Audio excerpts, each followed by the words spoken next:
We one of are my live, guys. we, Hey, didn't you see me signaling, all there those you go. brown Yeah. signals? This is Karen with newclevelandradio.net, and it's time for What in the World with Paul Seaburn and his sidekick, John Donalo. We are rooting for the Browns this week because we won this past Sunday. So those of us in the Cleveland area are very, very happy. Today's show is being brought to you by my friend Cassandra Kubinski. Go to the show notes. You'll find out all about her and her music and her newest single out, which is a Joni Mitchell very special song. Um, and also by Yes I Can Coaching. And for those of you going into the holiday season, especially if you spend Thanksgiving with your family, if you need somebody to help you get through all those family issues, I'm your gal. I will coach you through it. In the meantime, Paul Seaburn, what are we going to talk about today? What are we going to talk about? Well, Thanksgiving, of course, Karen. It's that 2 days. We're 2 days away from Thanksgiving, so we want to make sure to wish everyone a happy Thanksgiving before I forget at the end of the show. Yeah, if you have trouble getting through Black Friday, Karen's going to be available for that as well. So Good. That's Absolutely. good. I'm here. I'm your gal. That's a plus. that's right. And if you have trouble getting through the Michigan-Ohio State game on Saturday, Karen's available for that as well after the Go game. OSU. Oh, there's something we never thought we'd hear from Karen on What in the World. Well, she has mixed allegiances now. She has, You are right. Mixed allegiances. Yeah. Wow, that's our big phrase of the day. Yeah. Thank you. So let me introduce all those voices to you. So the first one, the one that dominates is, of course, me, Paul Seaburn, your host at What in the World, everybody's favorite weird news podcast. Real news, sometimes strange, always funny. That's our motto. We're here every week at 3:30 Eastern Standard Time.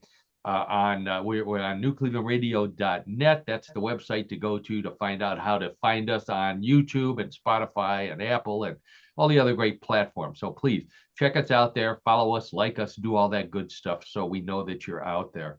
The second voice you heard is our producer, media mogul at newclevelandradio.net and co-host Karen Hale. You heard all the wonderful things Karen does. I want to mention the other podcast that she has, some really good podcasts, as well as What in the World. So please go to newclevelandradio.net, check all of those things out. Coaching services, music, you name it. Wow, what a multimedia extravaganza we have at newclevelandradio.net.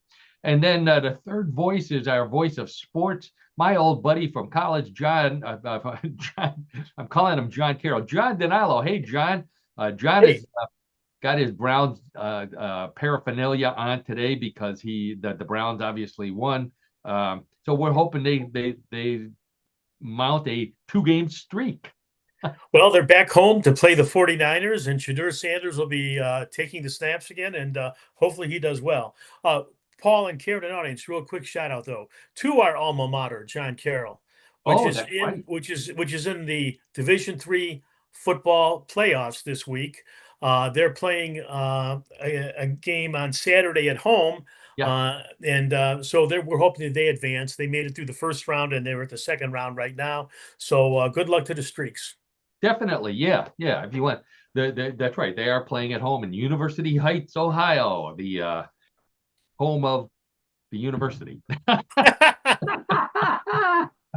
a very clever report there. Boy, you'd never guess that I was a professional comedy writer. Okay, let's thank you. And of course, thank you to all of you listening to us live or in the future, either listening or watching us. Our old buddy Mark has been coming back. Mark from Austin. I know he's been listening to us, doing whatever it is he does when he listens to podcasts. So, hey, Mark, glad to have you back. Let's see, what do we got going on this week? Oh, I got some local stories. One from Columbus about loose cows, and another one, coatless minks in our own backyard. So that's a fun story. I'm going to make a coat. How do you want one? I'm going to go make one. I'm going to go get the mink. Oh, while we're doing the show? Sure, why not? Oh, okay. All right. Well, we'll see you later. Thanksgiving. We're serving leftovers already, people. Yeah. Uh, This one comes from Tennessee, the Tennessee Chainsaw Bears.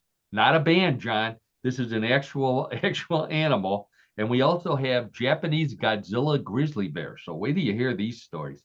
Uh, Food, we love our food stories. We've got the worst spread for toast coming from Australia, and the worst things to put in your bath in Japan. Oh, wait till you see this. It's a combination food and something else. Bath, obviously. Um, Medical advice for guys. Who would come to What in the World for medical advice? If you are looking for medical advice, we've got it. And some strange Turkey Day food choices. So plus we got some other odd news. We've got trivia. We've got sports. John's got a great sport for us this week.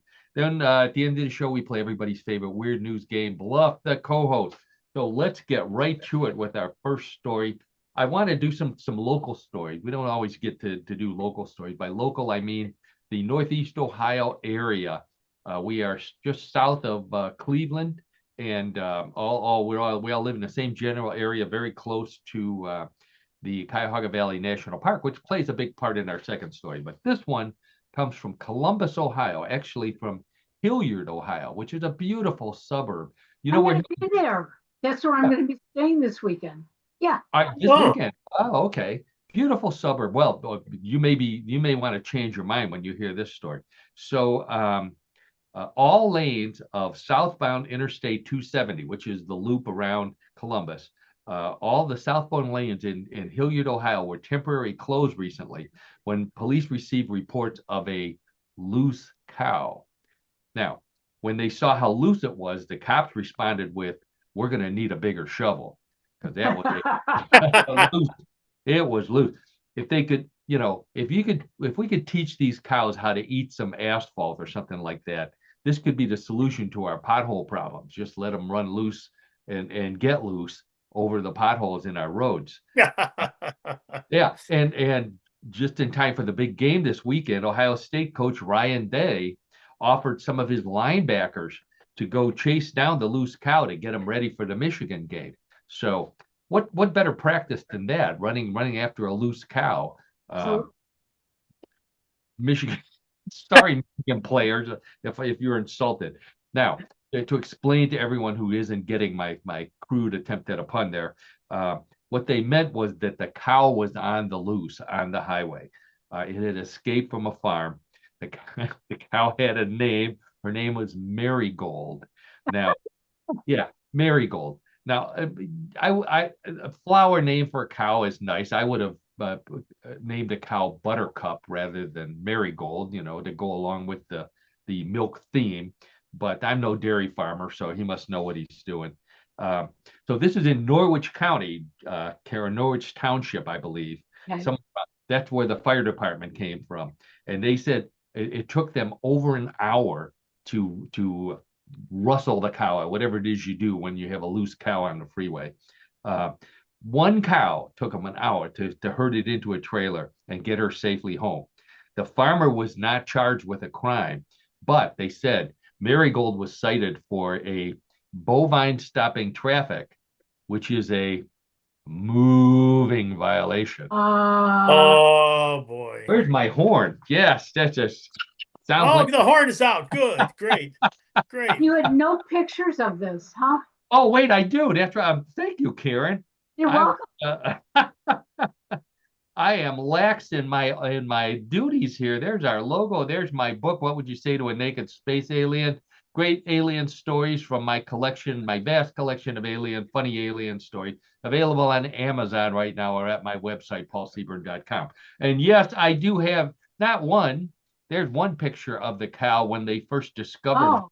Still on the, you may recognize that sign by Franklin County Fair. Yeah, I do. Yep. I've been there as well. And then they got a better picture here when they finally cornered Marigold. Yeah, but they still looks rather docile. The cow looks docile in that. Well, in that I mean, picture. it's a still photo, John.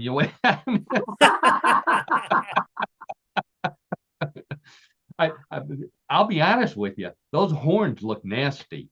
She may be docile. And also, I want to point something out. They said that it was a she, but I don't see any udders anywhere. Now, I'm no I think dairy. it's a male. I think it's a male. I would think, Yeah, right, with the because horns. females don't have horns. Do you think? Yeah. I don't know. I anyways, I'm going to Google it. any cow experts out there, fill us in on what marigold is. If marigold is a he or a she, that would be a bull or a cow, I guess. John, is that correct? Yeah, my understanding is bulls have horns, obviously, and they're males, and cows that are females, you say have udders, and obviously are milk producers. So I don't utter know. utter what? What do they have? Utter what? No, Well, I'm sorry, John. I Okay. got that. That's a good one, Paul. I know what bulls have. Bulls have those Fem- things that truck female, drivers hang off their trailer hitch. I'm sorry, female Karen. cows can have horns. Oh, It- they can. Oh, Yes. really? It depends on their genetics. Oh, okay. Okay. Wow. Well, look at all the great stuff you learn on What in the World. Absolutely. That's right. Now, including what a cow can do to get a moving violation. And at that point, we're going to move on to another local story, which is closer to home. Now, regular listeners know that I mentioned I'm on Facebook. You can send me story ideas on Facebook. You can send them to Karen through newclevelandradio.net. We love getting suggestions from our listeners. And there's a number of you, you know who you are. I'm not going to mention you this week, who have sent us stories, and we'll give you a shout out. This week, our shout out goes to none other than Karen Hale, who sent the next story in. So, All right, Karen. how about that? Yeah, Karen sent me this story about a mink. And Karen, here's a photo of the mink, which was so nicely provided. A mink was spotted, it was seen, not spotted, it's a solid mink, in the Cuyahoga Valley National Park, which is very close to where Karen's house backs up to it. My house backs up to it. John is very close to it as well. I've never seen a mink. I didn't know there were minks there, but apparently there are. So I want to point out, if Karen's husband, Rich, is listening, I believe this is known as a Christmas hint. Yes, it is. Yeah.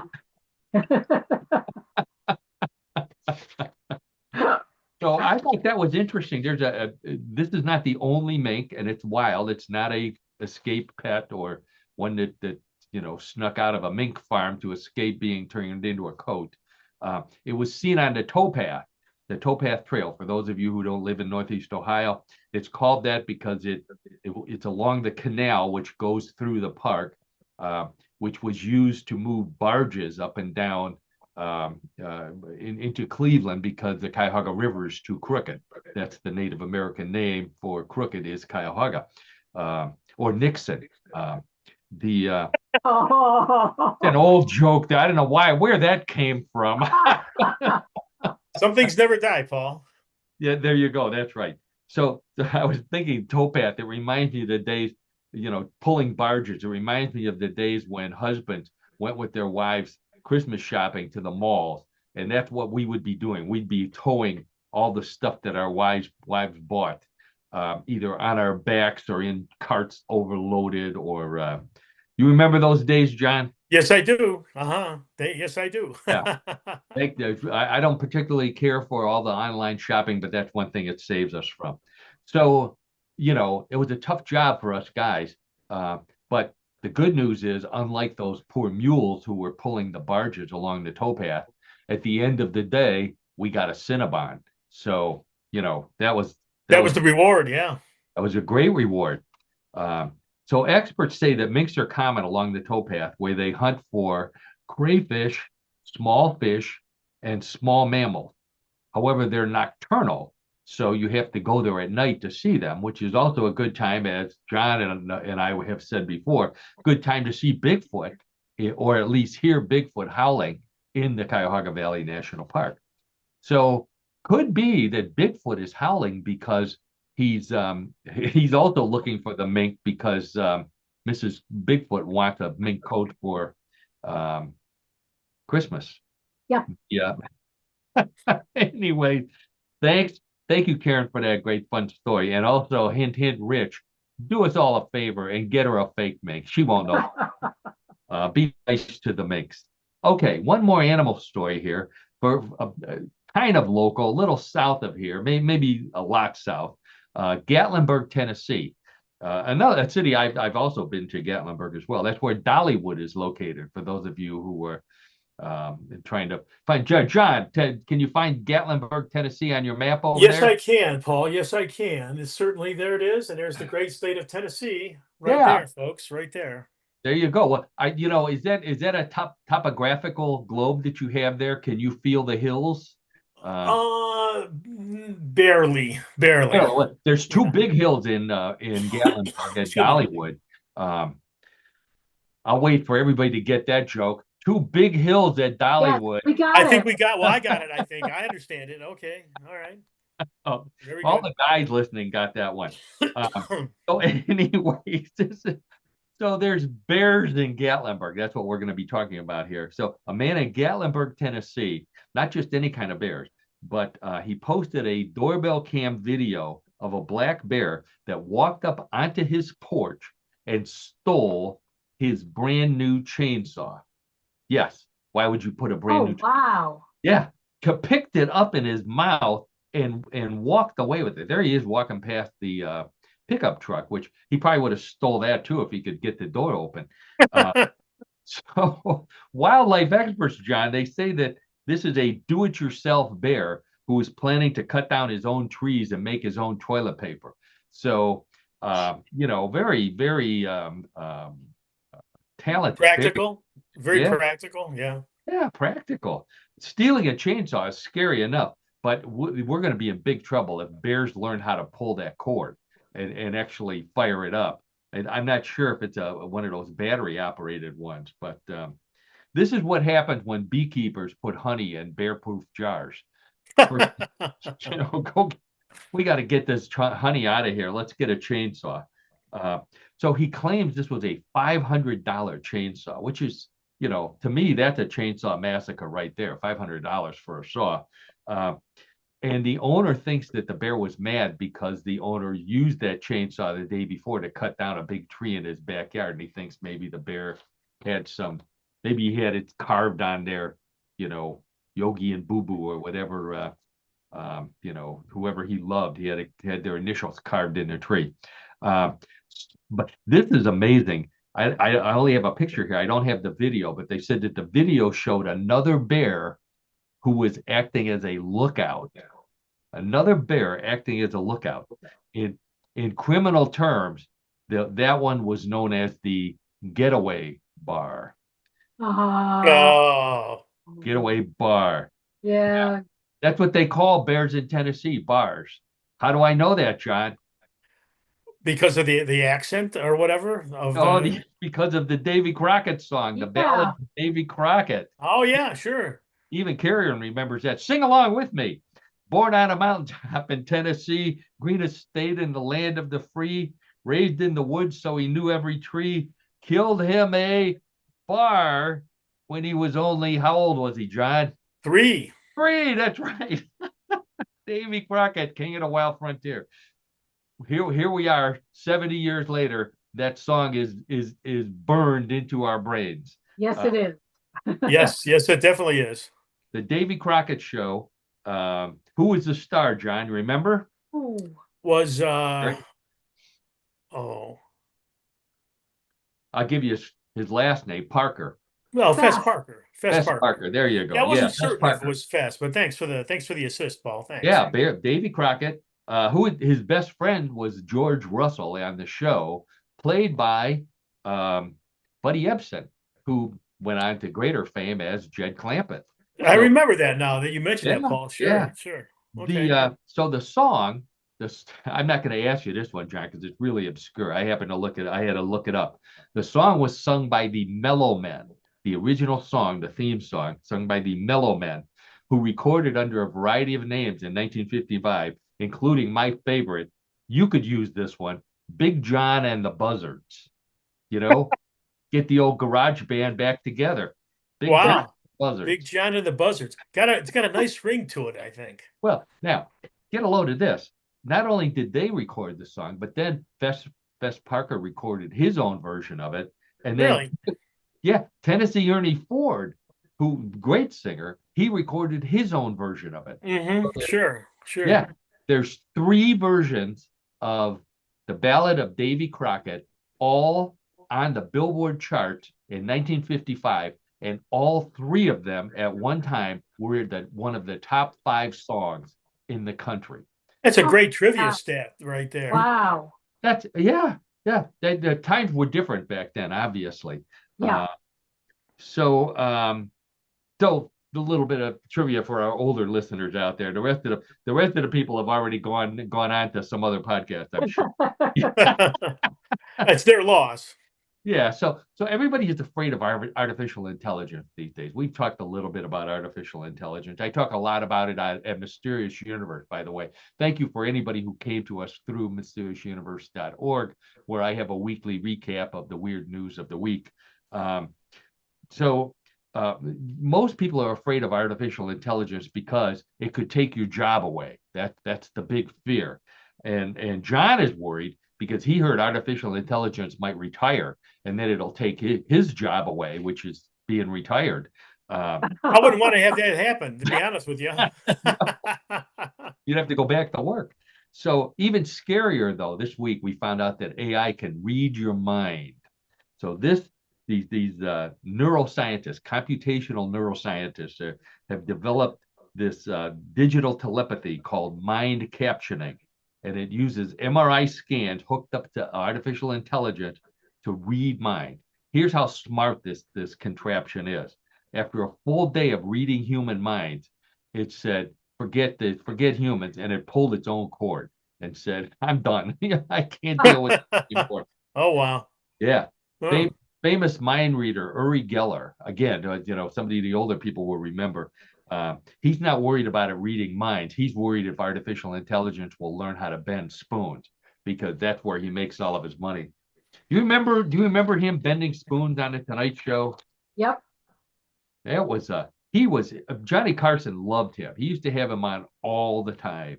And for those of you who have any inkling or any knowledge of magic, you know that this is one of the cheapest tricks in the book, and yet he has so many people baffled by it. It's unbelievable. So they even had this artificial intelligence read a politician's mind, and after doing that, it hacked into a ballot box and voted for R2D2. But I'm thinking, oh my, John, do you or Karen or anybody out there, do you want to know what other people are thinking? I think that would be terrible, to be walking down the street and know. I think that's been the plot of a number of science fiction movies. Oh, sure. No, yeah. I'm not an advocate of something like that. No.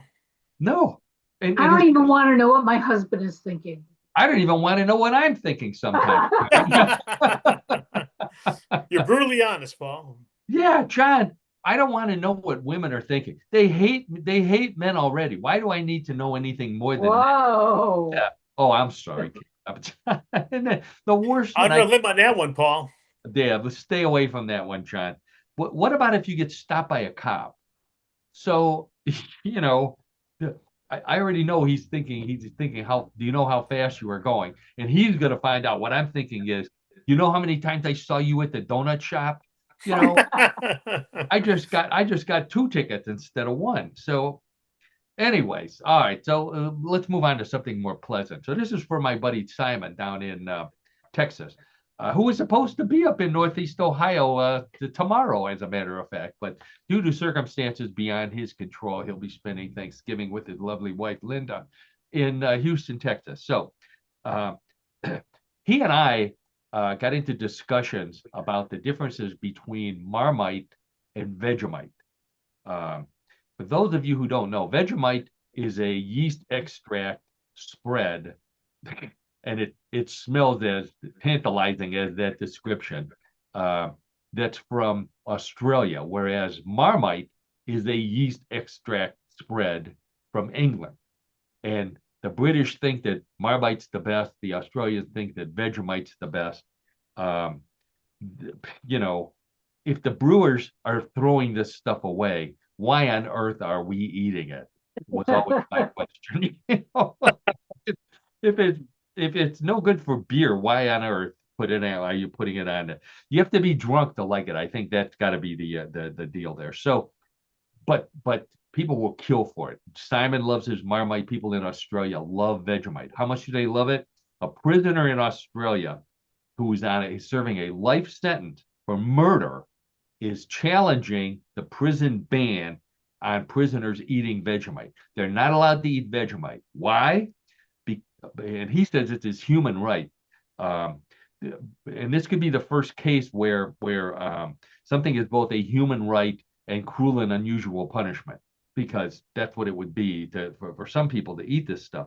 But it's been banned in Australian prisons because it interferes with narcotic detection dogs. They smell it and they think that the prisoner's already dead, and they don't bother checking them for. And not only that, when a spouse, when they have these visits, when a spouse brings Vegemite to a prisoner, it's called a condiment visit. Instead, I know. Okay. So I've tried both, and there was a saying by Mark Twain in a book of the same name, a book about golf by John Feinstein. John, you'll remember this book called A Good Walk Spoiled. Okay, yeah. Yeah, to me, Vegemite and Marmite are a good piece of toast spoiled. I just, sorry, everybody. It doesn't, on the surface, it doesn't look appealing to me. No, it doesn't. No, it doesn't even look like peanut butter, or slightly like Nutella, but it almost looks like chocolate icing. But trust me, long before you spread it, you will smell it. Oh. Have you eaten it, Paul, before? Yes, I have. Oh, John, I'll try anything once, and that's how many times I've tried both Vegemite and Marmite once. Okay. So let's move on. Vegemite and Marmite might be good for keeping bears away, which is a great segue to our next story.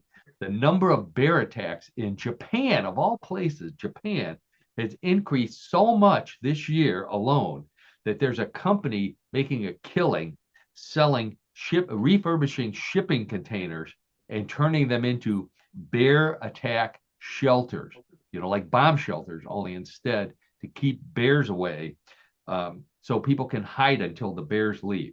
So here's a picture. It's a shipping container. It's got, yeah, no, they call it a life shield container. It's got a solar panel on the top, and you can see a nice lamp inside. I'll show you some more of the inside in a second. But bears love it. Okay, they said that bears already said to each other that it's the perfect gift if you've got a cub who wants a Jack in the Box for Christmas. Jack, John, Bob, Yep. Got it. They're all in there. And bears, they did say that bears cannot open the door. However, some of them have learned how to imitate a Domino's driver, so they can trick people into opening the door for Interesting. Yeah. Cleveland Browns, by the way, John, I don't know if you know this, the Browns ordered 10 of these so that the players can hide in them when they play the Bears, the Bengals, the Lions, the Panthers. Well, they're no fools in a way. That's right. That's right, John. So when did bears get so scary in Japan? I didn't even think Japan had bears. But I don't know if they're resistant to bear spray or what it is that people are so terrified of them. My only theory is that it's like Godzilla, and they had that Fukushima nuclear leak by probably 15 years ago, and all of a sudden the bears are turning into giant stomping around Tokyo bears like Godzilla. Next thing you know, we'll have movies about it. Bears, yeah, Bearzilla. Which, what do you need if you got a Bearzilla? You need Davy Crockett, and that would be just my idea for a movie. If any of the producers out there are listening, Hollywood producers, will bring back Davy Crockett, who killed Bearzilla when he was only 103. So, I love it. I love it. Yeah. Oh. Here's another Japan story.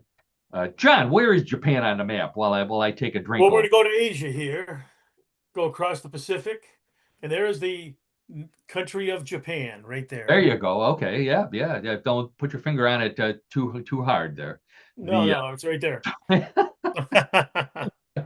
so Karen knows this story. Uh, they celebrate Labor Day in Japan, but it's not on the same day as us. Their Labor Day is on November 24th, which was yesterday.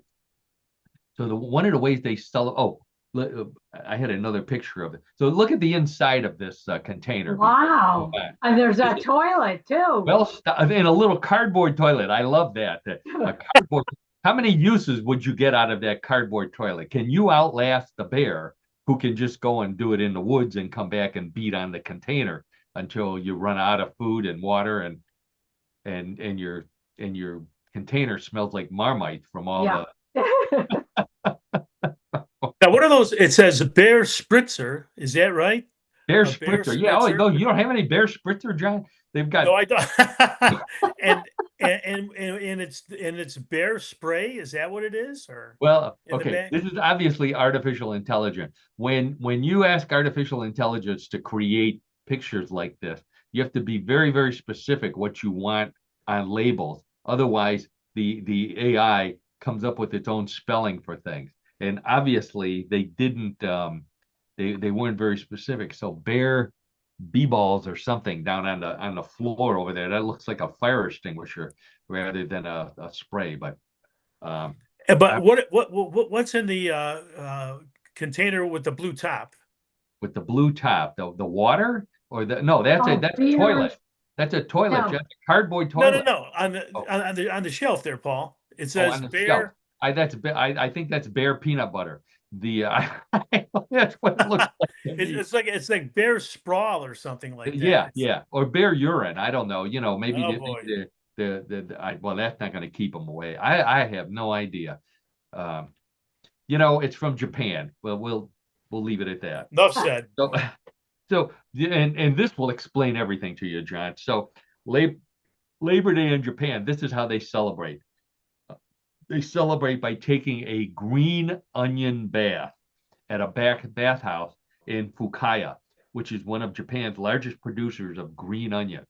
Here's a lady who looks like she's really enjoying herself in I don't know if that's a man-made or if a natural pool, filled with green onions floating, green onions in her hair, green onions in her hand.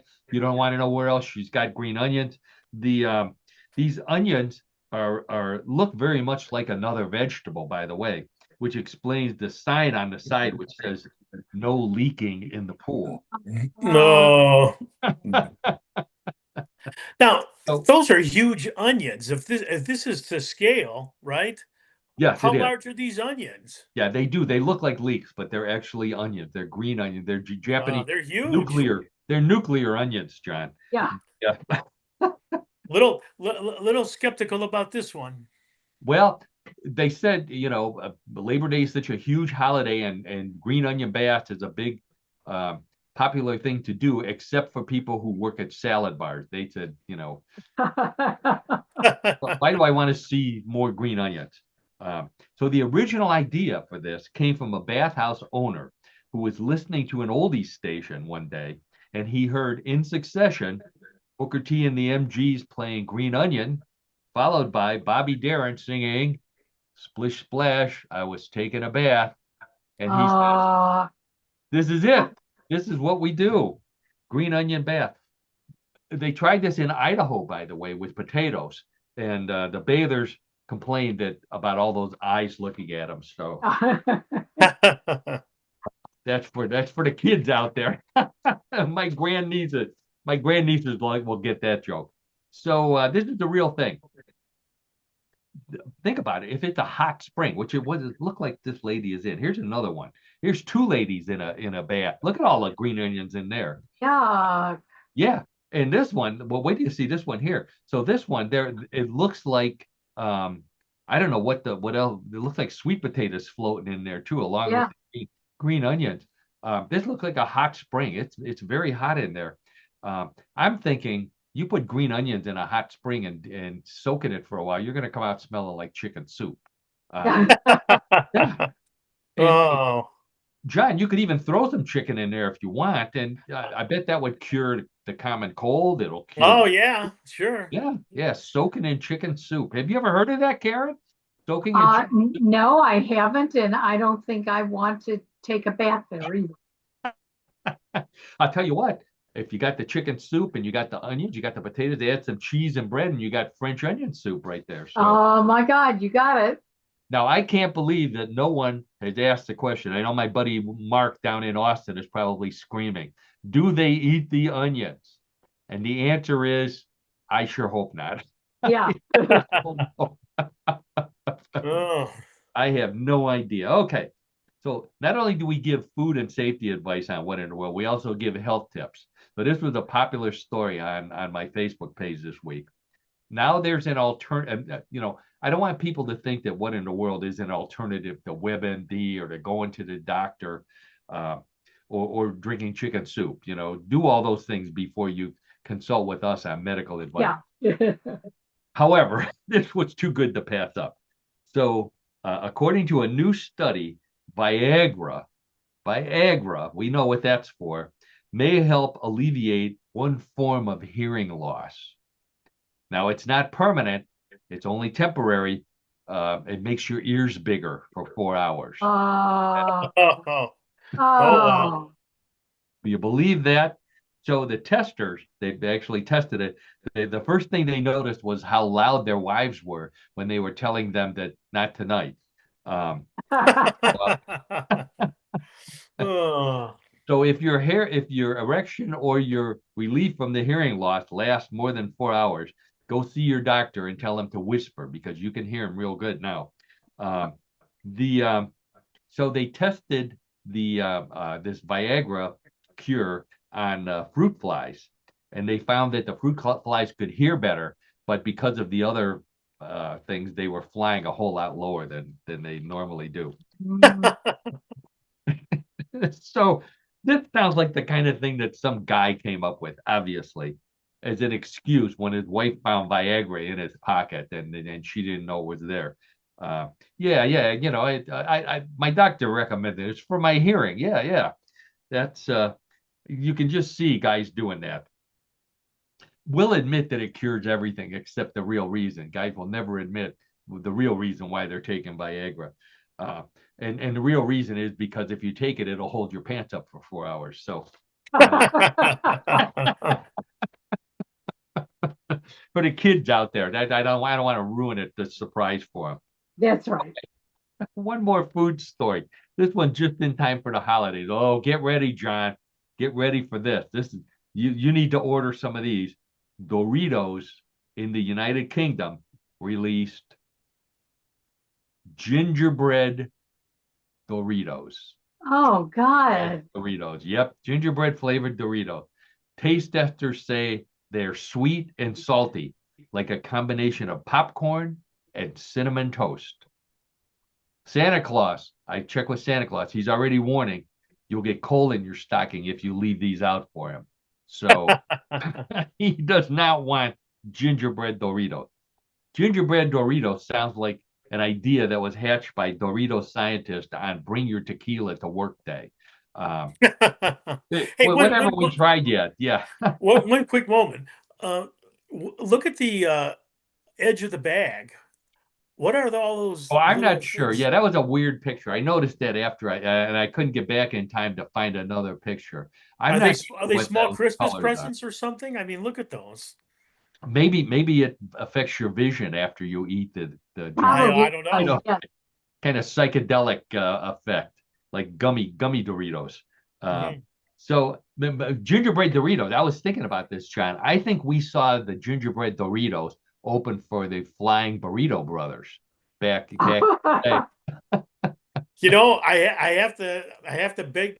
I mean, I'm trying to go back into my memory banks on that one, Paul, and I don't think I've got that. But Don't remember I'm that one. going to take your word for it, Paul. There's Take a your lot word we for don't it. remember from those days. Yes, of So course. before you ask, these are real. This is an actual food released by Doritos, limited time only, obviously.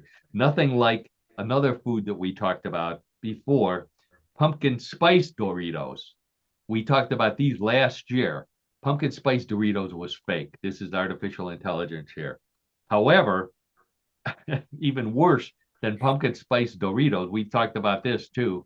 Pumpkin spice pierogies. Oh, Clevelanders. I cannot imagine eating pumpkin spice pierogies filled with fall favorites, pumpkin, cinnamon, ginger, and other spices with whipped cream, cheese, wrapped in tender pasta. From Mrs. T's. That's all you need to know. Mrs. T's, I'm sorry. You make the worst pierogies, even the potato ones, but pumpkin spice, no, we're not eating these. no. John, here's the worst news. Worst news for you. Here it comes. Pumpkin spice Pringles. Oh, Just what you Boy, I don't know. It doesn't make it for me. I mean, it know. just doesn't connect. Oh man, I thought you'd have those. You'd have Annette making stuffing out of pumpkin spice Pringles. Yeah. Oh my. Okay, so something good for Thanksgiving. We'll move on from that. This is from this is I asked for some advice from my friends, the Polish turkeys, and the Polish turkeys. This is what they're serving for Thanksgiving. So here's a picture of four Polish turkeys around a buffet style dinner. Looks like they've got some regular pierogies. They got some potatoes. There's some kielbasi. What are those? Do those look like potato pancakes over there? yeah. Yeah, I think so. Yeah. Yeah. And I'm not sure. I think that other thing is sauerkraut. Yeah, Whatever it it looks is, like sauerkraut. And what about the balls of whatever they are? What is that? those look like Those are potatoes. potatoes. Potatoes? Now Yeah. the thing next to the kielbasi is what I'm worried about. I'm not sure. Those could either be little mini potato pancakes or maybe some form of sweet potato. I don't know. So the only meat, obviously, is the kielbasi. So apparently turkeys have no problem with eating pork products on Paul, I got a question. Is this an artificial intelligence generated Oh photograph? no! sure. Oh no! This is real. Just thinking out loud. Just thinking out loud. This is real. Okay, one more world record, and then we'll get to John's sport. So Martin Strobe of Sweden said his kids challenged him to come up to set a world record, and he accepted the challenge. And this is the world record he set. He now holds the world record Oh, for the most wooden matchsticks shoved up your nose. He has in this picture 81 wooden matchsticks shoved up his two nostrils. It's he also he said it. He tried another attempt. It's not a record, but he then lit 5 barbecue grills with one sneeze. oh, I don't think that's a record, but 81 matchsticks in the nose. He said that the record earned the respect of his kids, but his wife said, stick with yelling and withholding their allowance and forget trying to get their respect any other way. wow. Yeah, he Why trained would for you this. do that? Karen, he trained for this. He actually trained. He said he was asked how difficult the training was, and he said that it's not easy. Oh, Get the horn on that one. Yeah, but he really did train. He said that the secret is to use technique over brute force. So you don't just shove the toothpicks up there, the matchstick. He said because they fall out. So he had to find the right common number of matchsticks to put in versus the ones that fall out. So it was like 3. He would get 3 up there and one would fall out. So he'd have 2, and then he put 3 more and one would fall out and he'd have 4. So that was part of the deal. He also rubbed Vaseline in there, which you would think would make it slippery, but he said it actually helped to retain the matchsticks in his nose. oh. Oh Yeah. my gosh. Wow. Now, he says, I did some more trial runs, and eventually I found a technique I could utilize to minimize the number of matchsticks falling out. John, this looks like a sport, doesn't it?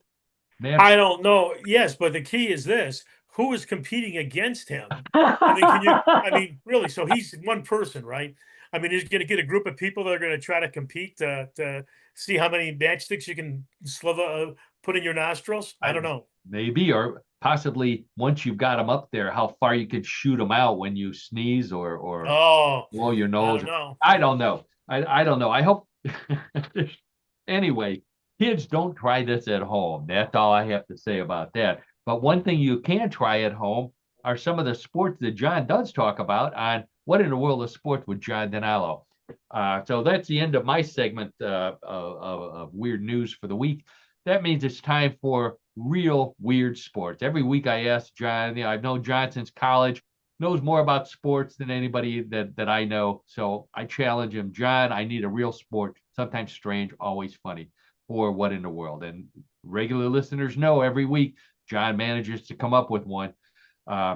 He We have a theme going here. I know a little bit about this sport. John, why don't you tell us what the sport is? Yeah, I will. We'll do Paul and Karen an audience, but yeah, there is a theme, obviously, from that previous gentleman there that was won the Guinness World Record. I don't have a Guinness World Record for you, but our sport this week is one that you probably have never heard of, but it's definitely nothing to sneeze at. Oh, That's because the sport is competitive snuffing. You heard me correctly, competitive snuffing. Let me explain. The Snuff World Championship takes place annually, and this summer it was held in Bavaria. The object of a snuff championship is to neatly stuff one's nose with as much fine aromatic snuff tobacco as possible within 1 minute. Now, for each round, about 10 contestants are seated at tables facing the audience. Judges then fasten long, flat bibs around the snuffer's neck to catch misdirected bits of snuff, and then they stay close by to monitor the proceedings, as you can see right here.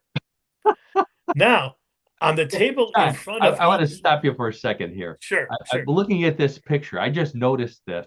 The judge on the left, or I'm not sure, it says Dungfest behind him. Now, he's blocking some of the word, but I think Dungfest pretty much describes what we're going to eat. You know, that's oh boy. I have End no of comment some on German that, Paul. word. Right. Go, please continue, because this is going to get better. So So- snuff competitive. So they're stuffing snuff up their nose. Now, so how this is able to be taken, how this can take place is on the table in front of each contestant is an identical wooden box filled with exactly 5 grams of snuff, which is about the amount in 3 tea bags. Over a microphone, an announcer alerts the contestants in German that the round is about to begin. And he says, "Snuffers, prepare yourselves.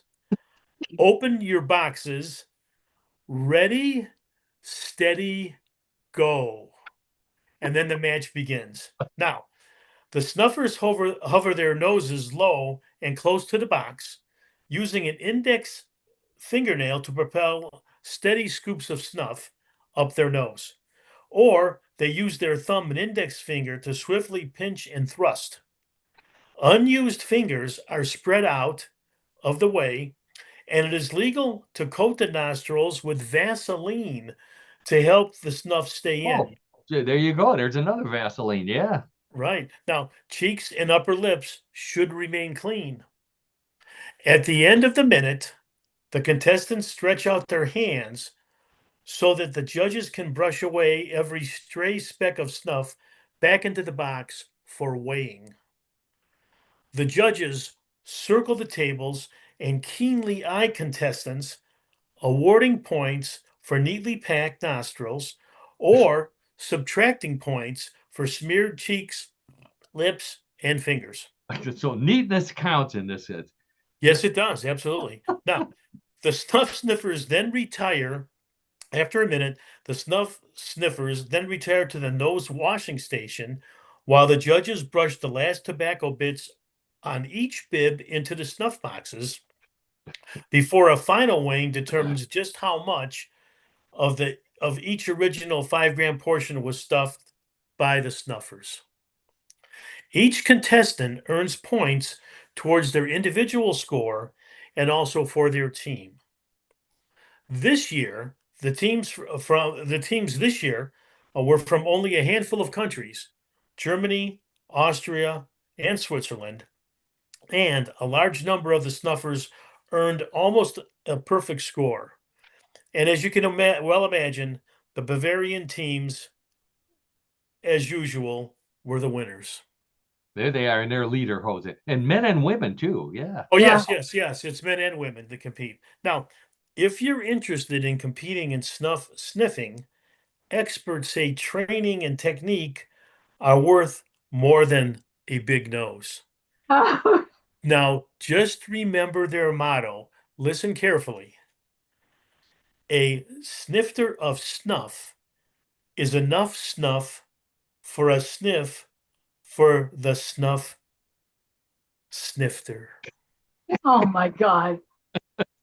Think of that. Hyper. I'll repeat that. I'm going to repeat that. I'll repeat that if you'd like. Repeat it faster, John. A snifter of snuff is enough snuff for a sniff for the snuff snifter.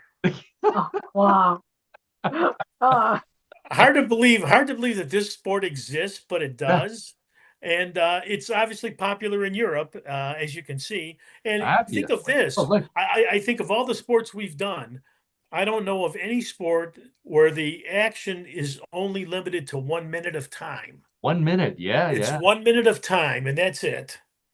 What I also find interesting is, in the interest of accuracy, the judges then take all of the stray snuff and put it back into the box, and then they weigh these boxes to see how much snuff is gone, to determine who the winning people are. Well, and as you pointed out, now it's to the point where a lot of these people get a perfect score, which means they shove 3 tea bags full of snuff into their nose. Yes, that's right. Exactly. That's unbelievable. That is unbelievable. It is. Look at the crowd. There's a huge crowd in this tent here. Yeah. Very popular. For the record, this year, the U.S. team was supposed to show up, but they no-showed. Oh. Okay. They were not up to snuff, as they say. Oh, that's a great pun there. That's a great pun. Wow, what a sport this is. Oh my goodness. I snuff sniffing. There's your Grundungfest sign over there again. So now we see what the word was. I can't believe that all these women competed in this as well, because for those of you who can't see the picture, it is not a very pretty sight to see all these people with snuff coming out of their nose and smeared all over their face. It's pretty. I saw Karen was cringing throughout the whole story here. I could see that. Now, I thought, as always, that John points out that you probably never heard of this sport. I thought that I had never heard of this sport either. And then I got to thinking, way back when we were in college together, John, I can remember being challenged one summer afternoon, right before we went home for summer break, by one of the other fraternities to a snuff sniffing contest. And I do not have any recollection, Paul. You're gonna have to help bring that memory back to me. Well, I'm not. We were a little concerned, because John and I were the fraternity put us in charge. We were a little concerned that it might not be snuff that they wanted us to sniff. So, so John and I came up with some alternatives. My thought, rather than putting snuff up our nose, I could put something up here that we knew something more about, which would be cigarettes. So here's me attempting to shove one cigarette up my nose. Obviously, it was a filter cigarette, and I didn't get anywhere near the filter. So I turned it over to John. I said, John, what are you going to shove up your nose? And John, of course, he put a cigar up his nose. Oh. And it appears to be lit, I think, John. Well, yes, it does. On it as well. But at least it's the end that's not in the nostril, though. So I this part I remember specifically. I remember the other team gave up. They took one look at John with a cigar up his nose and they said, forget it.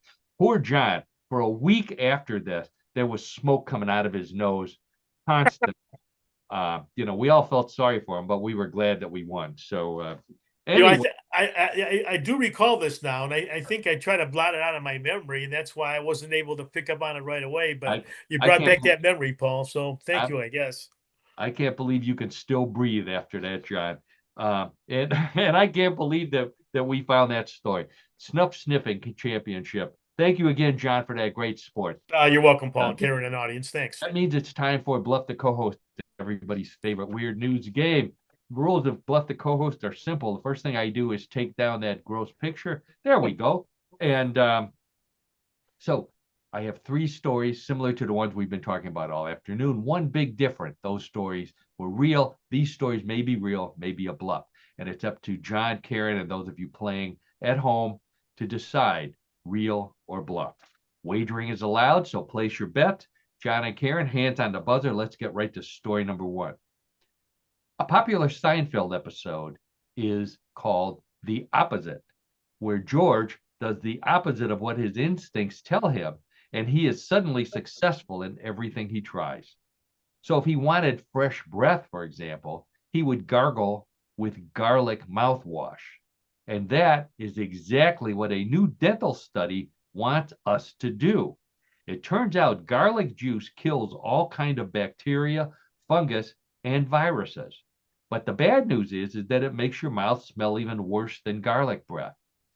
Dental scientists say they're working on the smell of the garlic mouthwash, and you could be killing germs as well as vampires as soon as next year. Okay, so dentists are working on garlic mouthwash because it kills more germs and fungus and all kind of other weird stuff than anything else that we're trying before. Real or bluff? Karen, we'll start with you. Well, anything is possible, but I'm going to say this is too far-fetched and it's not real. Okay, and you wouldn't try it? No way. Okay, no garlic mouthwash for Karen. She says it's a bluff. John, how about you? No, I agree with Karen on this one. I mean, I don't think you find many people that would want to volunteer for this. These volunteers would be gargling with garlic mouthwash. I just don't think it's going to happen, or it could happen. So I'm going to say it's a bluff. I agree with You Karen. say it's a bluff too. Garlic lover that you are. Yes, I love garlic. Yes, I do. Draw the line. Yes. Okay. All right. So both of you say that's a bluff. Let's check with the judges, and the judges say, I'm sorry to say, that is a real story. Get ready for it. Oh my gosh. Garlic Really? mouthwash. Yeah. Oh boy. I forget what the dental, it's some kind of, dental group that anyways. Okay. Not the American Dental Association? Not the American Dental Association. I would have remembered that one. Okay. So the score is 0-0. Let's go to story number 2. A man in Wisconsin who was looking for a miniature Dachshund puppy couldn't believe the great deal he got from a breeder who was selling puppies in a Walmart parking lot. He found out later that the deal wasn't so great when the puppy grew out of its little cage and into a Great Dane's body. It was actually a small Great Dane, but the man didn't care for the small Great Dane or for oxymorons and went back to Walmart only to find that the breeder was long gone. He says he's slowly getting used to the idea of having a Great Dane instead of a miniature Dachshund and is using the little sweaters he bought as ear warmers and booties for his not so miniature, not so Great Dane. Okay, so the man in Wisconsin who thought he was buying a miniature Dachshund from a very shady breeder and ended up with a Great Dane. Real or bluff? John, we'll start with you. I'm torn on this one. I mean, I think it possibly could be true, but and I'm going to say it is true. I'm going to go out on a limb, but I want to say it's a real story. Okay. All right. John says that's a real story. Karen, how about you? I'm imagining a dachshund is long and very low to the ground, and a Great Dane has tall legs and off the ground. I'm going to say it's a bluff. Oh, so Karen uses doggy logic and decides that it's a bluff. John, on the other hand, John, have you ever owned a dog? Yes. Yeah. Okay. Yes. So John says that it's a real story. Let's check with the judges, and the judges say doggy logic wins. That is a bluff. All right, Karen, very good. Yeah, Great Dane puppies. I knew it. I knew it was a risk to say it's true, but I did anyway. Yeah, it's Great Dane puppies. The foot on a Great Dane puppy is bigger than a miniature Dachshund puppy. That's how big they are. My neighbor had one anyway.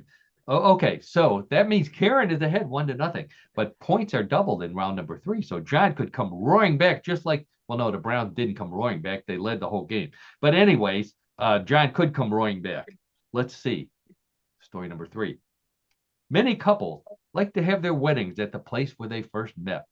But a couple in Illinois shocked their families and their minister when they announced that they would get married in the YMCA pool where they met while taking a water aerobics class. In addition to the minister and the bridal party, who were all dressed in waterproof tuxes and dresses, the pool was filled with guests and their favorite water aerobics instructor, who made everyone, not just the couple, take a vow to stay in shape with aquatic exercises. The reception was also held in the pool, and everyone danced the water aerobics bridal dance to the couple's favorite song, YMCA by the Village People. Okay, so the couple in Illinois who met in water aerobics class came back and got married in the pool where they met. Real or bluff? Karen, we'll start with you. As bizarre as it sounds, I'm going to say this is a real story because people can do the weirdest things. Well, that's the theme of this game. That is. All right, Karen says that's a real story. John, how about you? I'm going to disagree with Karen on this one. I think it's a bluff.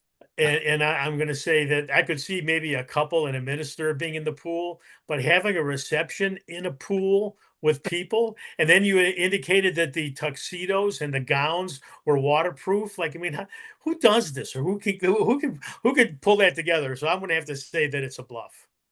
John says it's a bluff. He would never do something like that. Karen, on the other hand, says it's a real story. Would you do something like that? Me? No. Yeah, no. But there's people. There's people. We always talk about those people. And those That's right. people, there's people who do stuff like that. Okay, so Karen says it's real. John says it's a bluff. The judges say, congratulations, this week go to Karen.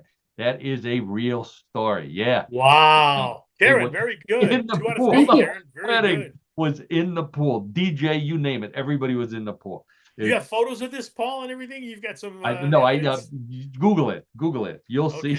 You'll see. That's my solution to everything. Google solves all my problems. All right. Wow. So other than what Karen solves at Yes I Can Coaching, and on that note, we've reached the end of another fine, fun-filled edition of What in the World. I want to thank Karen Hale, our producer, co-host, and media mogul at newclevelandradio.net. Thank you, Karen, for all that you do for us and for all of the our listeners and all the fans of New Cleveland Radio. Please check out newclevelandradio.com or newclevelandradio.net. I'm sorry, .net, and for tips on coaching, tips on life, services like Yes I Can Coaching. More information on Cassandra Kubinski, our sponsor, all that good stuff. Find out how to download our podcast, how to listen to it. Always free, but please, wherever you listen, especially if you're on YouTube, please follow us because that's important. And then I want to thank my old buddy John Dinalo, host of What in the World of Sports, our color commentator, trivia guy, puts up with me every week, comes back for more. John's going to be rooting for, the Michigan Wolverines this weekend. I know that, and the Cleveland Browns. So let's see if there will be some happy people and some sad people the next time we get together. Well, also, Paul, I'll be rooting for the John Carroll Blue Streaks on Saturday. Oh, the Blue Streaks, that's right. So, I'm looking for a trifecta win. I'm looking for 3 wins, not just 1 or 2. Looking for all 3. Hope that all 3 there you go. Through. Yeah, right. 1 for the thumb. No, wait, that's 5 finger. It's just 3. It's just 3. It's 3. It's a threesome. Yeah, okay. Well, a threesome. Yeah, John would love a threesome. Oh my God. Well, where are we going here? We need to get off the air right now. So most of all, I want to thank everybody out there who's listening. Thank you so much for tuning in every week, whether you listen live, and we do have a number of people who listen live. Thank you so much for doing that. For those of you listening in the future or watching us on YouTube, thank you so much for doing that. We always recommend to watch on YouTube because you've heard us talking about the weird photos. The snuff people alone are worth the price of admission, which is free. Check that out on YouTube. It's always a lot of fun. John is going to be studying for his Bluff the co-host. He's going to be doing the flashcards for 2 weeks. We will be off next week, recovering from Thanksgiving.